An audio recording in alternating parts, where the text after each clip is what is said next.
Hello. ഇന്ത്യയിലെ ആദ്യത്തെ TV ചാനലായ ദൂരദർശനെ കുറിച്ചാണ് ഞാനിന്ന് പറയുന്നത്. 1959 സെപ്റ്റംബർ 15 ഡൽഹിയിലെ ഓൾ ഇന്ത്യ റേഡിയോയുടെ സ്റ്റുഡിയോയിൽ ഇന്ത്യയിലെ ആദ്യത്തെ TV ചാനൽ ഒരു ചെറിയ ട്രാൻസ്മിറ്ററും താൽക്കാലിക സ്റ്റുഡിയോയും ഉപയോഗിച്ച് ഒരു പരീക്ഷണാത്മക സംപ്രേഷണം ആരംഭിച്ചു. ടെലിവിഷന് വേണ്ടി ദൂരദർശൻ എന്ന ബ്രാൻഡ് ഹിന്ദിയിൽ നിന്ന് ടെലിവിഷനായി സ്വീകരിച്ചു. 1965 വരെ ടെലിവിഷൻ സേവനം മൊത്തത്തിലുള്ള നിർമ്മാണം ഏറ്റെടുക്കാൻ തുടങ്ങിയതോടെ പ്രോഗ്രാമിംഗ് നിർമ്മാണത്തിനും ഉള്ളടക്കത്തിന്മേലുള്ള മൊത്തത്തിലുള്ള നിയന്ത്രണത്തിനും ആകാശവാണി ഉത്തരവാദിയായിരുന്നു. കൃഷി ദർശൻ, ചൗവാൾ, ദൂരദർശൻ സമാചാർ, കല്യാണി എന്നിവ ചാനലിനായി നിർമ്മിച്ച ആദ്യ തലമുറ പ്രോഗ്രാമുകളിൽ ഉൾപ്പെടുന്നു. 1976 TV റേഡിയോ സേവനങ്ങളുടെ വിഭജനം ഔദ്യോഗികമായി പ്രഖ്യാപിച്ചു. ദൂരദർശൻ ടെലിവിഷൻ പ്രക്ഷേപണത്തിന്റെ മൊത്തത്തിലുള്ള നിയന്ത്രണം ഏറ്റെടുത്തു. 1975 സാറ്റലൈറ്റ് ഇൻസ്ട്രക്ഷൻ ടെലിവിഷൻ എക്സ്പെരിമെന്റ് ഇൻസ്ട്രക്ഷനിൽ ആരംഭിച്ചപ്പോഴേക്കും നിരവധി ഇന്ത്യൻ സംസ്ഥാനങ്ങളിലെ ലക്ഷ്യസ്ഥാന പ്രദേശങ്ങളിൽ സംപ്രേഷണം ചെയ്യുന്ന പ്രോഗ്രാമുകളുടെ നിർമ്മാതാവായി ദൂരദർശൻ ആകാശവാണിയുമായി ഏകോപിച്ചു. ദേശീയ തലത്തിൽ സംപ്രേഷണം ചെയ്യുന്ന ഒരു സ്റ്റേഷനാകാനുള്ള ചാനലിന്റെ പാതയുടെ തുടക്കത്തെ ഇത് സൂചിപ്പിക്കുന്നു. സൈറ്റ് ആരംഭിച്ചപ്പോഴേക്കും ചാനൽ ഇന്ത്യയിലെ നിരവധി പ്രധാന നഗരങ്ങളിൽ മാത്രമേ കണ്ടിരുന്നുള്ളൂ. ചിലയിടങ്ങളിൽ പ്രാദേശിക ഭാഷകളിൽ വാർത്താ സേവനമുള്ള ഒരു ത്രിഭാഷാ സ്റ്റേഷനായും സംപ്രേഷണം ചെയ്തിരുന്നു. യുനെസ്കോയുടെ ഗ്രാന്റിന് കീഴിൽ ദൂരദർശൻ കറുപ്പും വെളുപ്പും ഫോർമാറ്റിലാണ് പ്രവർത്തിച്ചിരുന്നത്.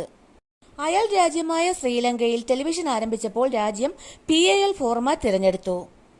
പിന്നീട് 1982 ദൂരദർശൻ ഇത് സ്വീകരിച്ചു.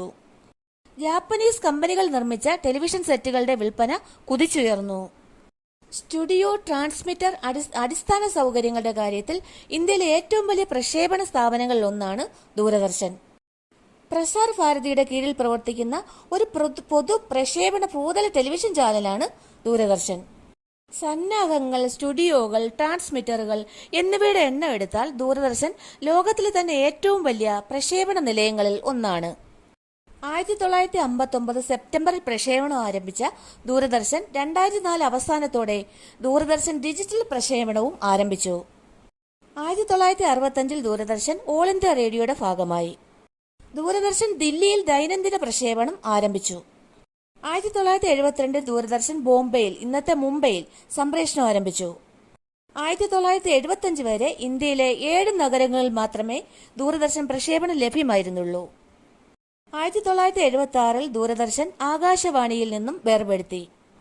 ദൂരദർശനും ആകാശവാണിയും 2 വ്യത്യസ്ത അധികാരികളുടെ കീഴിലാക്കി. ദൂരദർശൻ സ്ഥാപിതമായ വർഷം 1976 പറയാം.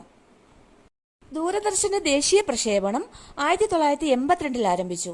ഇതേ വർഷം കളർ TVകൾ ഇന്ത്യൻ വിപണിയിൽ ലഭ്യമായി. 1982 സ്വാതന്ത്ര്യദിന പരേഡും ഏഷ്യാഡും കളറിൽ ദൂരദർശൻ സംപ്രേഷണം ചെയ്തു. രാമായണം, മഹാഭാരതം, ഹാംലോങ്, ബുനിയാദ് തുടങ്ങിയ പരമ്പരകളിലൂടെ 80കളെ ദൂരദർശൻ കീഴടക്കി. രാമായണം കാണുവാൻ ഗ്രാമങ്ങൾ മുഴുവനും ലഭ്യമായ ഒരു TVയുടെ മുന്നിൽ ഇരിക്കാറും TVയെ പുഷ്പാർച്ചന നടത്താറും ഉണ്ടായിരുന്നുവെന്നും ചരിത്രമുണ്ട്. സീതയെ അഭിനയിച്ച നടി ദീപിക ചിഖാലിയ ഒരു സോപ്പ് പരസ്യത്തിൽ അഭിനയിച്ചപ്പോൾ ജനങ്ങൾക്കത് സഹിക്കാൻ പറ്റുന്നതിലും അപ്പുറമായിരുന്നുവെന്ന് പറയുന്നു. അത്ര ശക്തമായ മാധ്യമമായിരുന്നു ദൂരദർശൻ. രംഗോളി, ചിത്രകാർ തുടങ്ങിയവ 1980കളിലെ ഒരു ജനകീയ പരിപാടിയായിരുന്നു. ഇന്ന് ഇന്ത്യയിലെ 90% മുകളിൽ ആളുകൾക്കും 1400 ഭൂതല ട്രാൻസ്മിറ്ററുകളിലൂടെ ദൂരദർശൻ ലഭ്യമാണ്. 2 ദേശീയ ചാനലുകൾ, 11 പ്രാദേശിക ഉപഗ്രഹ ചാനലുകൾ, 4 സംസ്ഥാന നെറ്റ്വർക്കുകൾ, ഒരു അന്താരാഷ്ട്ര ചാനൽ, ഒരു കായിക ചാനൽ, പാർലമെന്റിനു വേണ്ടി 2 ചാനലുകൾ, DD ലോകസഭ, രാജ്യസഭ എന്നിവ ഉൾപ്പെടെ 19 ചാനലുകൾ ഇന്ന് ദൂരദർശന്റെ കീഴിൽ പ്രവർത്തിക്കുന്നു. DD1 ദേശീയ പരിപാടിയിൽ സമയം പങ്കുവച്ച് പ്രാദേശിക പരിപാടികൾ അവതരിപ്പിക്കുന്നു.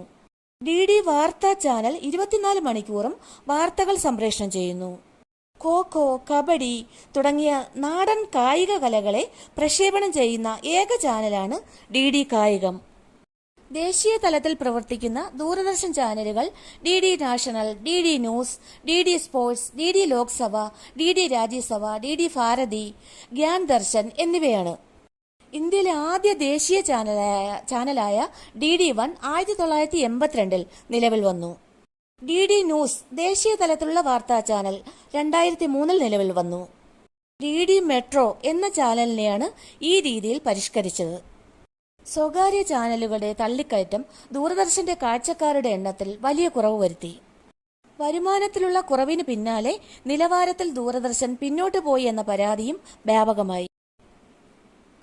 പക്ഷേ വിനോദ പരിപാടികൾ കാണിക്കാനുള്ള മാധ്യമമല്ല, മറിച്ച് രാജ്യത്തോട് ഉത്തരവാദിത്തമുള്ള ചാനലാണ് ദൂരദർശൻ എന്ന് പറയുന്നവരുമുണ്ട്. ഇപ്പോഴും ഇന്ത്യയിൽ ഏറ്റവും കൂടുതൽ ആളുകൾ കാണുന്ന ചാനലാണ് ദൂരദർശൻ.